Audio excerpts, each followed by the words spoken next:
Hello guys, आज हम पढ़ने वाले हैं अपना पुराना चैप्टर कंटिन्यू करने वाले हैं पार्ट 4 में।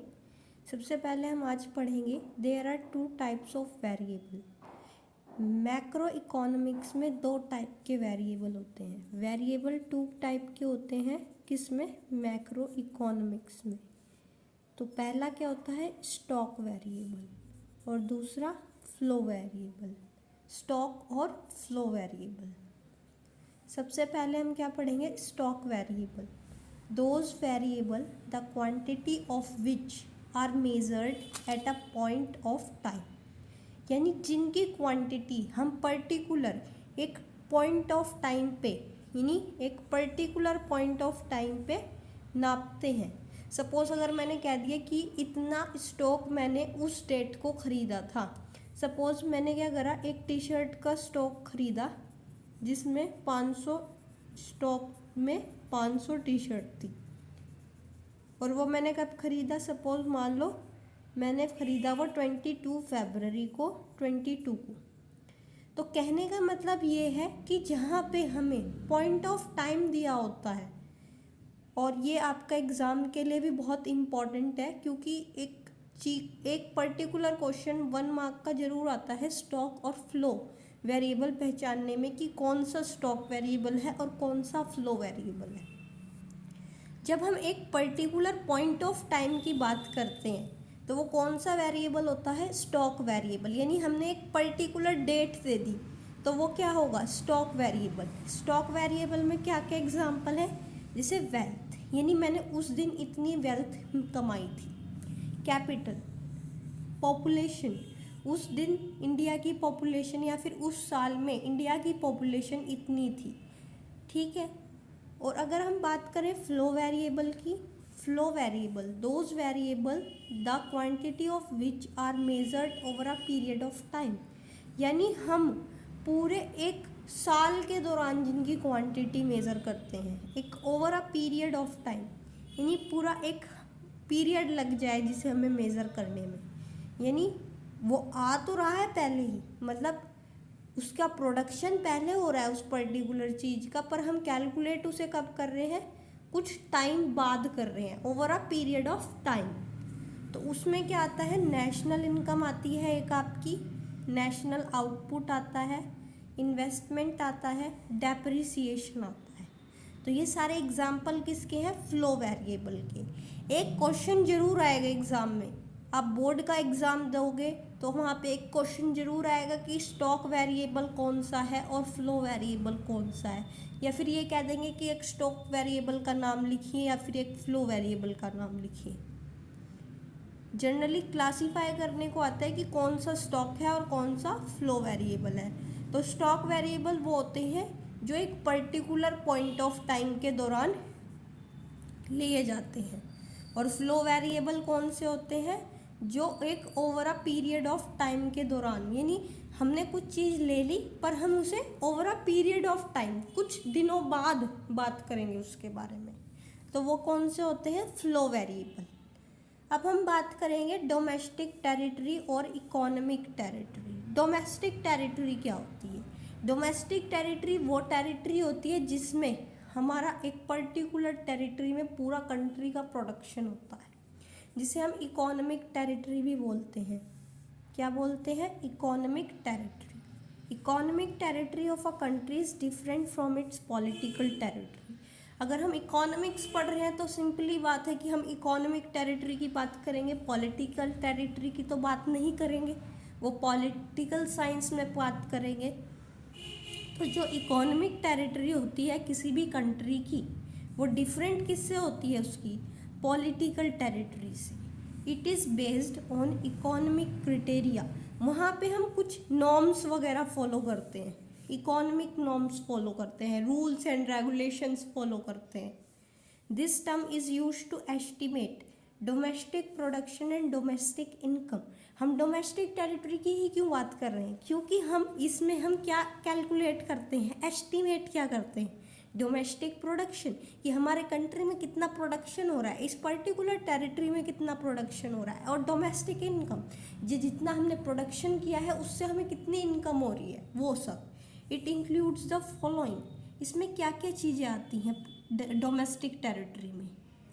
तो डोमेस्टिक टेरिटरी में क्या आता है, political frontiers including territorial water and air space. Suppose ये क्या है, इंडिया है, इंडिया का जितना भी, इंडिया के बाहर जितना भी वाटर स्पेस होगा या फिर एयर स्पेस होगा वो क्या होगा, इंडिया की डोमेस्टिक टेरिटरी। क्या होगा, डोमेस्टिक टेरिटरी। आप सपोज आप इंडिया की बात करते हो तो इंडिया के बाद क्या है, चारों तरफ क्या है, अरेबियन सी है, एक तरफ बे ऑफ बंगाल पड़ता है। तो कहने का मतलब ये है कि जितना भी एरिया इंडिया के पास उन सीज वगैरह में है तो वो क्या है, वो एक डोमेस्टिक टेरिटरी है इंडिया की। अब इसके बाद बात करते हैं एम्बेसीज की, कंसुलेट्स की, मिलिट्री बेसिस की एटसेट्रा लोकेटेड अब्रॉड। अभी आप देख रहे हैं कि हमारी कुछ एम्बेसी रशिया में भी हैं, कुछ एम्बेसी हमारी यूक्रेन में भी हैं और ये बहुत ज़्यादा न्यूज़ में है। तो यानी जो एम्बेसीज इंडिया की अदर कंट्रीज़ में होती हैं वो भी किसका पार्ट होती है, डोमेस्टिक टेरिटरी का। ये बहुत ज़्यादा इम्पॉर्टेंट टॉपिक है कि डोमेस्टिक टेरिटरी क्या होती है। कंसुलेट्स मतलब जो दूसरे कंट्रीज़ में हमारे इंडियन कंसुलेट होते हैं, प्रॉब्लम को सॉल्व करने वाले होते हैं, वो भी किसका पार्ट होते हैं, डोमेस्टिक टेरिटरी का। मिलिट्री बेसिस, दूसरे कंट्री में जितने भी मिलिट्री बेसिस या फिर हमारे कंट्री में जितने भी मिलिट्री बेसिस होंगे वो क्या होंगे, हमारे domestic territory located abroad. Ships and aircrafts owned and operated by normal residents between two or more nations।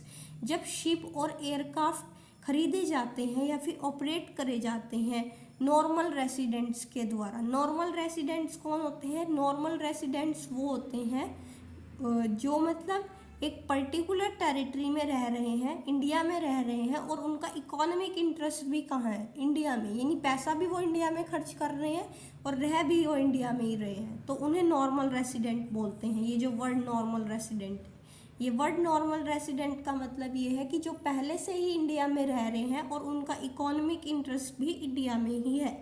Between two और मोर नेशंस, जब ये दो से ज़्यादा नेशंस के बीच में होता है तो ये भी एक डोमेस्टिक टेरिटरी है। Fishing vessels, oil and natural gas rigs etc. operating by the residents of a country in the international waters where they have exclusive rights of operation। यानी मैंने अभी बताया कि जितना भी इंडिया के बाहर का वाटर एरिया है या फिर आप क्या बोलते हो उन्हें वाटर जोन्स बोलते हैं, वो सारे इंडिया की डोमेस्टिक टेरिटरी के पार्ट हैं जहाँ पे हम अपने शिप्स को ऑपरेट कर सकते हैं। पर कुछ एरिया ऐसा भी आता है कि अगर हम नीचे साउथ में बात करें, श्रीलंका में कुछ जगह ऐसी है कि हम उस जगह के बाद नहीं जा सकते, हम एक पर्टिकुलर जगह है हमारी, उसके बाद हम कहीं और नहीं जा सकते। तो वो एरिया जहाँ तक हमारा इंडिया का टेरिटरी है वो हमारी डोमेस्टिक टेरिटरी कहलाएगी। अब नॉर्मल रेसिडेंट कौन होते हैं, normal resident refers to an individual और an institution who ordinarily resides in the country and whose center of economic interest also lies in that country। यानी बहुत साल से पहले से ही यहीं रह रहे हैं और उनका इकोनॉमिक इंटरेस्ट का मतलब होता है कि वो अपना पैसा भी इसी कंट्री में खर्च करना चाहते हैं, तो वो क्या होंगे, normal residents. The term normal resident is used to estimate national income. Normal resident से ही आगे आप पढ़ेंगे कि हम क्या करते हैं, आगे हम प्रोडक्ट मेथड में नॉर्मल रेसिडेंट का यूज़ करते हैं और फर्दर अगर हम इनकम मेथड की बात करेंगे या फिर एक्सपेंडिचर मेथड की बात करेंगे तो हम वहाँ पे नॉर्मल रेसिडेंट का यूज़ करेंगे क्या निकालने के लिए, नेशनल इनकम, जिसे हम बोलते हैं NNPFC। हम क्या बोलते हैं इसे, NNPFC, net national product at factor cost. Production by the residents of a country is called national product और नेशनल इनकम।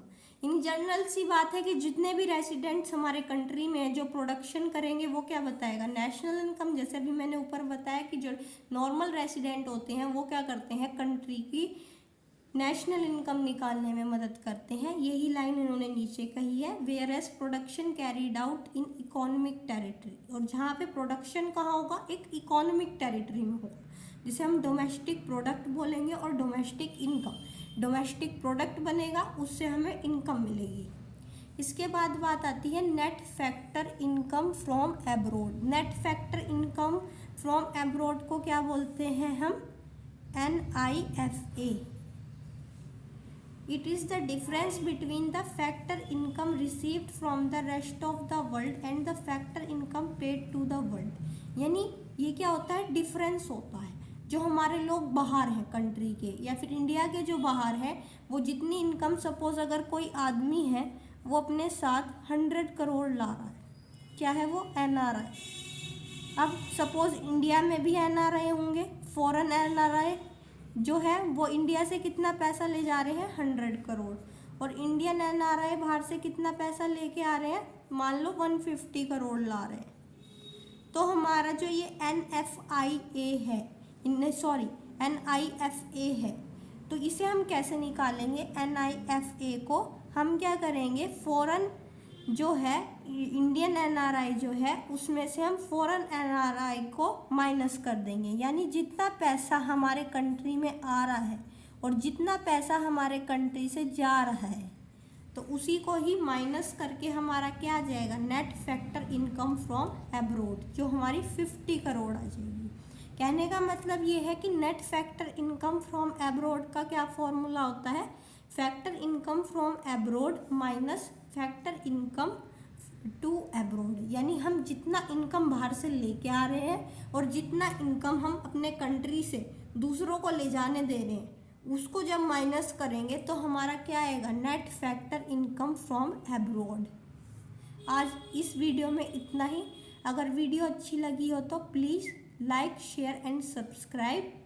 एंड अगर कोई प्रॉब्लम हो तो please share your problem in the comment section given below.